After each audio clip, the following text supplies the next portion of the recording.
I was thinking about Winnie-the-Pooh, and as I was thinking about Winnie-the-Pooh, I thought, well, what would it be like if I wrote a Winnie-the-Pooh, but not Winnie-the-Pooh, but Sure. through me, because Hmm. I, what kind of story would I write if I wrote sort of an episodic Yeah. um, story of two friends and talking animals? So I have this thing that I hated talking animals for forever, and I would never write a talking animal. Never, never. There will never be any talking animals by Amy Timberlake.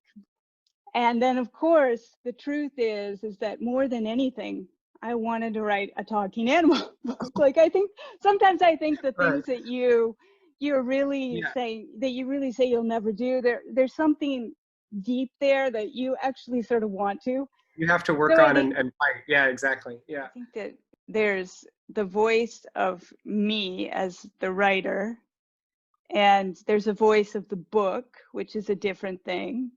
And Yeah.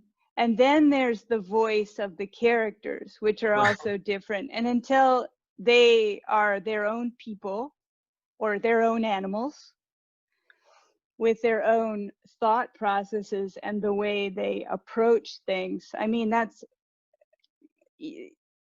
also like part of it too. So you find out that, I mean, and for me, like Skunk and Badger are two parts of myself, very much parts of myself. So Right.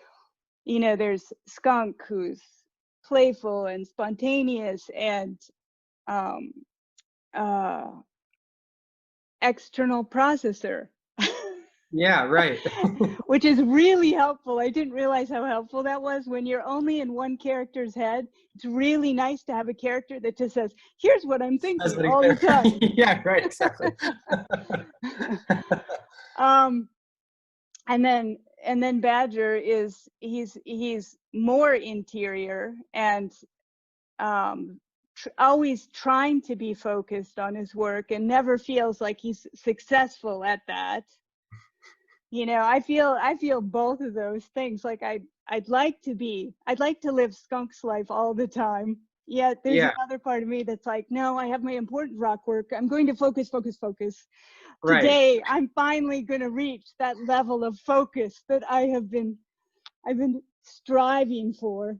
Yeah. No, I definitely, I think that was maybe part of it too, was my relation to Badger's need for like almost darkness and quiet, where he just wanted his cave. Um, and like we just had, I think that by the time I got your text, we just had a baby.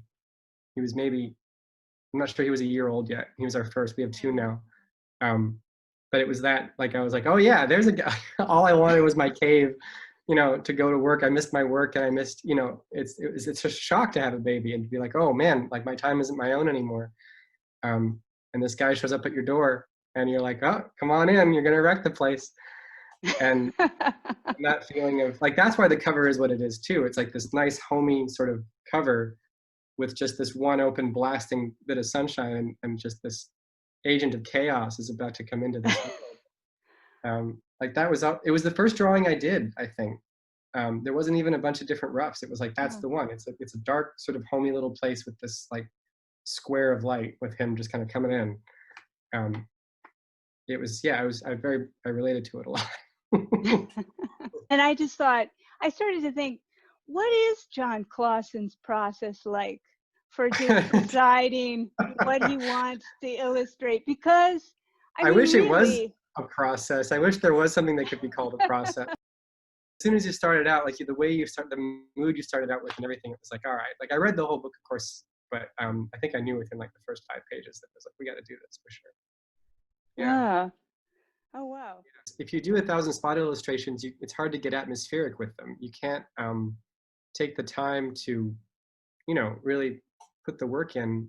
It's a different kind of illustration, I think. The spot illustrations are much more about like moments and the rhythm of the book being sort of broken up by those visual moments. And it was just, I've read books that I like that are done like that, but it's never been my strength. I think my strength is really kind of getting into the deep end of the atmosphere part. And that was what you provided so nicely anyway. It's like, well, I want to dive into that.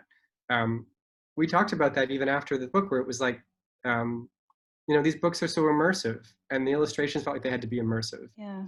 Well, it has been a really fun world to be in.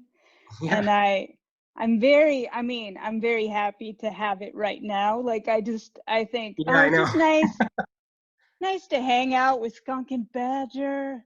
Yeah. Yay.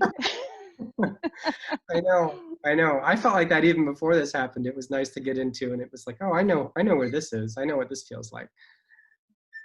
Yeah, I liked it too. I just didn't realize I was gonna need it as much as I was gonna need Yeah. it.